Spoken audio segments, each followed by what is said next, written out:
Primos y Primas, que lo que, welcome, bienvenidos to the Dear God Are We There Yet, the podcast con tu prima favorita. Soy Alicia Sanchez, and yes, this podcast is bilingual, empowering social good one conversation at a time, sharing weekly insights and inspirations from people adding their magic to make this world a better place. Whether you want to learn more about volunteer travel, being more socially conscious, or you love a good conversation that breaks down barriers while evoking pasión and emoción, this is the podcast for you. Grab a cafecito y vamos a hablar.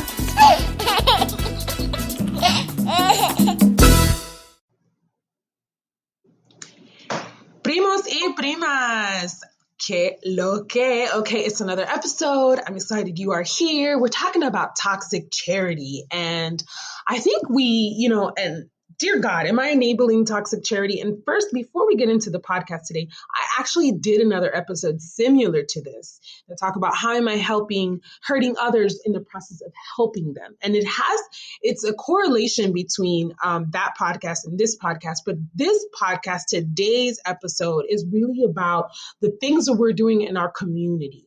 The things that we are not questioning in our community or the organizations. And I'm going to keep it real. We are a nonprofit. And one thing that I say to every single company that I talk to, my team members, is all about transparency. We want to keep it real. We want to have all our information completely public.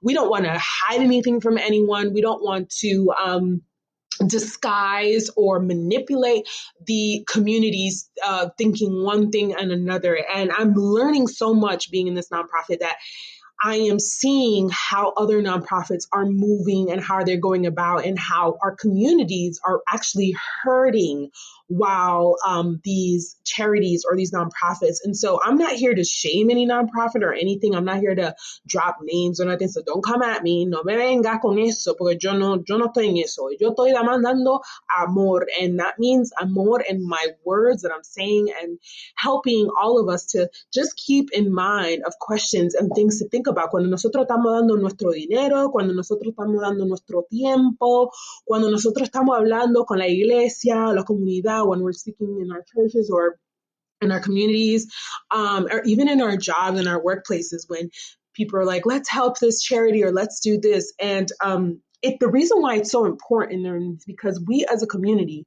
we're always in need of something, in the sense that where you live right now, think about the things that is going on. It could be your local schools. Maybe one is shutting down because of funding. Maybe it's a community center that is no longer there for teens. Maybe there isn't a lot of resources for women, a teen pregnancy, or veterans. These are all real things. So when I'm talking about comunidad, when I'm talking about the community, I'm not talking about, something huge, like you have to go to another world, another country, and another, do like a Peace Corps or something like that. I'm not saying any of that. Everything that I'm talking about today is right here in our backyards. And it's something very specific. When I started this nonprofit, yo nada más quería decirte a ustedes, and I always tell this to everybody, is that yo siempre pienso en la persona, en la comunidad, en la familia que viven cerca de mí. And everything that I try to relate in this podcast is for our communities, our families, and the people where we live. I want to help others, right, through volunteering. But also our whole goal is to be an inspiration and an encouragement for us to do change right in our backyard. So, wherever state you live, wherever city you live, whatever county you live, there's so much going on. And so, toxic charity doesn't just come from a nonprofit. It can be from initiatives, good initiatives that, that you want to make a difference and you want to do something. So I want to talk about those broken measures and the motivations for these charitable, for them to be effective. Think about it like your own baseball team. That's, your child's in a baseball team, or maybe your church is doing something, or your meditation class or your yoga class, they're doing some fundraiser of some sort. We can all just log online to GoFundMe and look at all the different types of people that have a GoFundMe going on or type of fundraising. And we look at that story behind we look at that story behind and we say to ourselves, how can I help? What are the rewards? Like, what is the outcome? And there are so many good people in this world. Te lo estoy diciendo. There's a lot of good people in this world. I mean, I go on there sometimes, or if I go on iFund Woman and I'm like, wow, I want to support this woman. I want to support this cause. But then there's a lot of other people that are not. And it's important for us to ask questions. The whole purpose of today's podcast is understanding how am I enabling toxic charity? How are you enabling it? And how to ask the important questions and have those uncomfortable conversations to not say, I'm asking these questions because I think everybody's up to no good. No, asking those questions because the more you ask questions about everything, the more you're going to understand your community and your people and the demographics and how the world is changing. I'm constantly talking about the Afro-Latinos and the Latino community and very passionate about it. I've been always passionate, even as a child. I mean, I literally grew up within my culture. And as I'm getting older, I'm learning more about my community, la comunidad mía, y cómo no cambia y cómo cambia, and how it changes and how they perceive things. And in the African-American community too, how things are perceived, how things are, taken from a long way when they were younger, and how their mothers and their fathers did things, and how things are ingrained in them, and why they don't do certain things or why they do certain things. We all have that. Every cultural has a perspective. There's always a cultural perspective. Siempre. There's always a cultural perspective in something, whatever element. And so enabling this toxic charity, not asking the right questions about our community, is not being able to be effective in trying to be the change we want to see. That's cliche. I get it. We're always hearing that. Like, oh, how can I be the change we want to see? Or how do I want to make a change? I'm not going to vote. I hear this all the time. I'm not going to vote because it's not going to make a difference. Blah, blah, blah, blah, blah, blah, blah. Hello. Okay. Bleep. Listen to me right now. And I want to talk with you, con ustedes, that's listening to my podcast. I want to talk with you right now. If you're a mother, your child is the future. If you have a mother or father that are living, or grandparents, they are our future, because you have to think about it this way. That is a generation that we're going to hold on to and take care of. We're going to take care of our parents. We're going to take care of the elderly, because that's it. When those generations are gone, the future is the kids right now. I think about this right now. Like I say, if we don't have people that are learning about certain things or understanding about certain things, how is change going to happen? And it's up to us. Either we do it as a parent to our children or our neighbor, or if we live in a predominantly white neighborhood, or we live in a predominantly, Black neighborhood, or whatever the case is, and there's perceptions and there's racism and all this stuff, we have the ability to stop enabling toxic charity, racism, illegitimate perceptions of who we are, or stigmas. So this podcast is beyond just toxic charity. Charity can be toxic, doesn't have to be a big, huge nonprofit. Oh my gosh, it could be your church. Like seriously, it could be, your local library. Anything that you are doing, we always need to ask questions. And I always come to my team and I'm always telling them, like, listen, tell me how are you seeing this and how are you picturing this? Because for me, I come from a different perspective. I come from something where my parents came to this country and they literally were doing cleaning jobs. Okay. They had a cleaning business, and my mother she worked in different bookkeeping stuff. And then she had her own business, her own daycare. And my whole point is, my parents, they are fighters of being in this country, making a way, not just for them, but for us.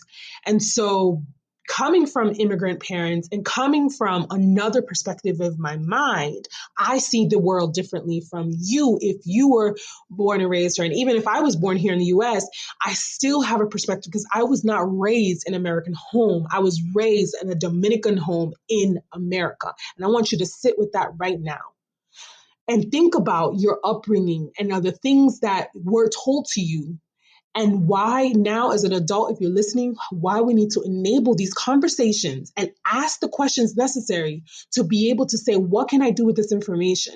Because you can choose or you can decide what you do for your future and within your community.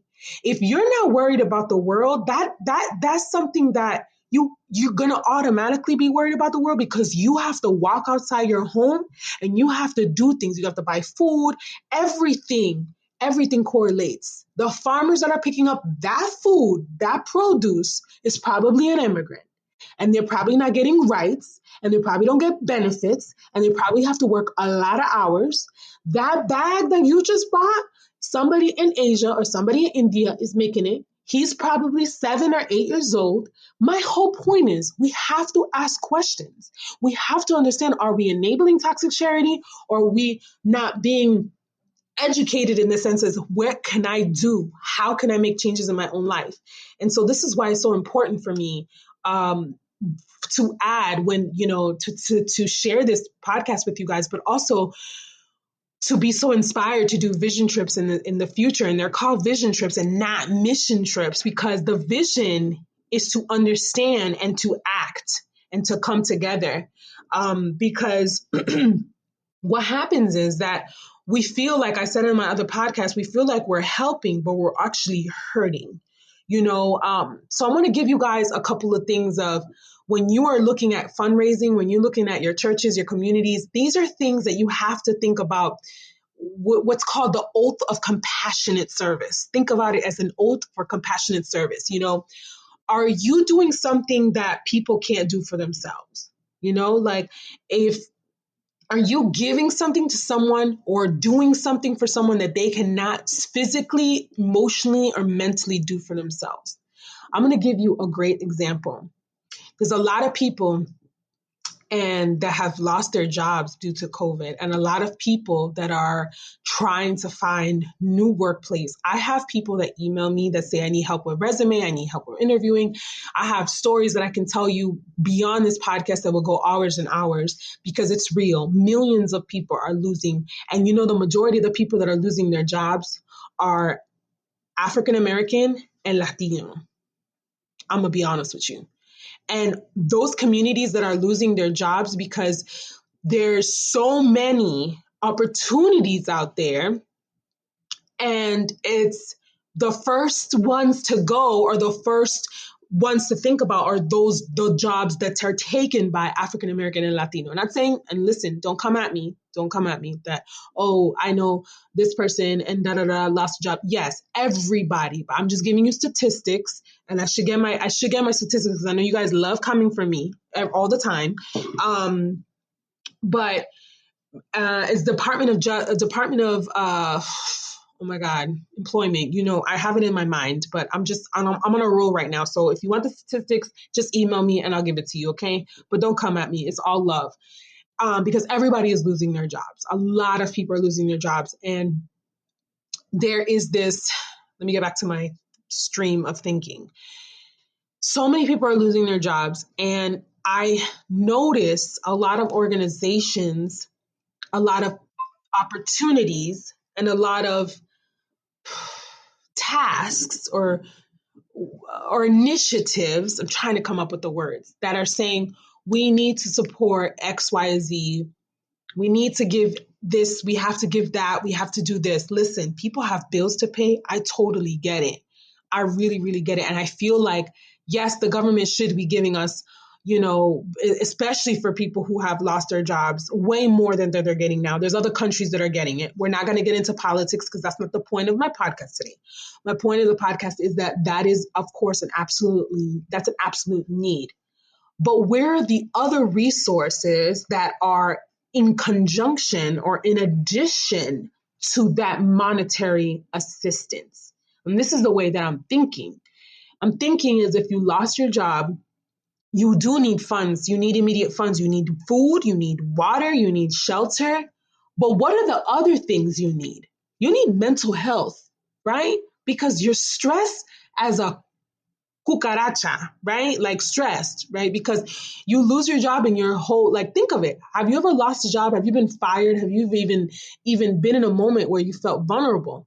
Mental health is so important. Where is mental health? Why is the government not doing that? Why are we not making mental health in that instance? Why is it not becoming a package deal?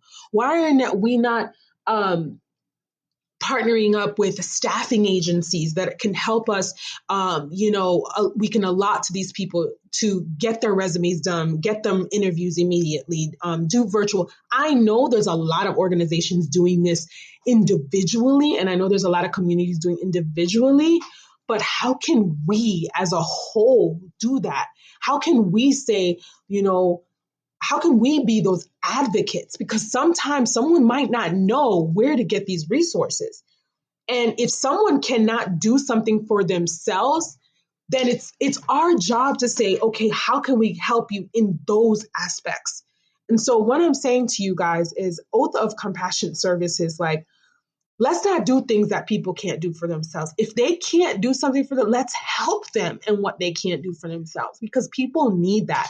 If you take the power of something from someone where they absolutely can do that for themselves, if they can do the interview themselves and they want to feel empowered, or they can, whatever the situation is, you don't want to take away anything from anyone. You want to add value to them. You don't want to tell them what to do and how to do it. You want to say, how can I help you? We got to initiate a conversation with people that are in need to find a solution. It might necessarily not be a short-term solution, but it might be a long-term solution. I tell people all the time, if you are out of work right now, while you are out of work, volunteer, because you're going to start gaining experience. And this just happened the other day. A guy was saying he wants to get into management, and came into volunteer, and he started to manage like 3 people doing this text for COVID, to get your, it was to get something, your location of where you can get your COVID shots or whatever. And he's never managed anybody, but he's looking for a job. And just that volunteering, he got a review from the volunteer coordinator. He got some leads from another nonprofit that might be able to have like a part-time customer service job. Like, you have to think about it, like, help people find a solution. It might not be necessarily short-term. It might be long-term, vice versa. We have to listen to the people in need, or these communities, and notice what they say and what they don't say. Churches do this all the time. And this is something that I kind of rub me the wrong way. And this is why I'm coming to you on this podcast today, so that you can open your eyes when you hear these conversations, when you see these things on Facebook, when you see these comments, it goes bing, bing, bing, and you create that voice. You use your voice, even if it shakes. You say that comment. You go ahead and at somebody. You go ahead and tag somebody. You go ahead and connect in somebody, because you are enabling good change, social impact, good impact. And you don't need an applause. You don't need a whole rally of people to say, rah, ha, ha. You know inside that you've just planted a seed. And I want to say that empowering through an employment and not lending, and lending, not giving. This is a huge one. Empowering people to give them a job, help them with a job, instead of saying, well, I can give you $5 right now. I'm going to give you $5 right now. That's going to help you. But you have to feed those children every single day. That $5 is going to be gone. What can I do to support you, to help you, so you can get $5, or we can get a whole bunch of people to figure out how we can get you $5 every day? Because that's where there's a block in the need in so many different social realms. And we want these quick fixes, but I'm going to be honest with you. What can we do as a whole? Because we cannot rely on the government. We cannot rely on certain communities. We can't rely on our churches even sometimes. We can't rely on spiritual agencies. We cannot rely. And when I say spiritual agencies, I'm not talking about God, because I love God, and I'm not talking about my God, because my God is an amazing God, and He is always comes through, and He will never forsake you. But I'm not talking about that type of God. I am talking about spiritual agencies in the sense of going to, a place and, and expecting them, or, telling them, hey, I need this. Can you support me in this way? Support can come in so many different ways, and we cannot rely on just one aspect of support and need. And that's what enabling toxic charity is. It's only saying this is only one way, it's a highway, this is the only fix, and that's it. Have a nice day. I said it before, and I'm going to say it again, and I'm going to end this podcast. I know, because it's a long one today, right? I'm going to say this before, I'm going to say it again. Your homelessness in poverty is complex. Our social economics is complex. Government is complex. Everything, every aspect, every social cause is complex, to a sense that there is no 1 + 1 = 2. There isn't.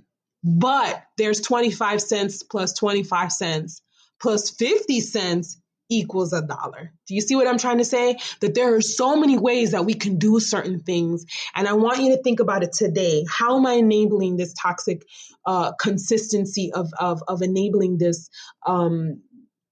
this repetition that's not going to get anywhere? What if my son, if my daughter, if my cousin, if my niece, if my nephew, we have to think of these things, because this is the futuro, and they are the future. And, I see this all the time. People will say, our ancestors would be very proud. They absolutely will be very proud of us. We've come a long way, and we're still going. And if you are passionate about a cause or a community or something, please email me. I'm always open and to hear the causes. We have so many opportunities on our website. It's overflowing, and there's not enough volunteers. And I was really upset last week. I'm going to leave you guys this one thing. When I saw that Gorilla Girl, and I don't even read it. It came up on not the Gorilla Girl, the Gorilla Glue. Let me just say this, because before you guys come at me. The Gorilla Glue girl, the girl who used Gorilla Glue on her hair, como una loca. It really irked me that was trending, and the need for volunteering in different causes, but let it be healthcare, let it be children, let it be elderly, let it be single mothers, all these different causes are struggling to trend for assistance in getting people's time, not money. Let me say this again, not money, time to help other people. And it irked me, and it made me so emotional inside, because it made me think, like, what is our world going to, and what are we enabling? And so I'm going to leave you with that. How many shares and how many comments and how many on some girl that put Gorilla Glue in her hair and I don't even know the story. The fact was that she put Gorilla Glue in her hair, and then a doctor gave his time, all these thousands of dollars for a surgery. And I just keep thinking in my mind, but there's so many different causes that they need volunteers, at least an hour. So think about, what are we enabling on a everyday basis, and think about what we can do to add to change and add to the impact for social good. Hasta la próxima. Thank you for tuning in on another episode, and I will see you guys next week. Adios. Ciao. Huepa! Thank you for tuning in. Show us your love and join the conversation on one of our redes sociales, social media. Leave a podcast review, and be sure to tune in next week. ¿Y qué ahora? What's next? Check out our website and volunteer today. We have so many virtual volunteer opportunities, and remember, you can be a part of the change in a changing world. Hasta la próxima. Besos!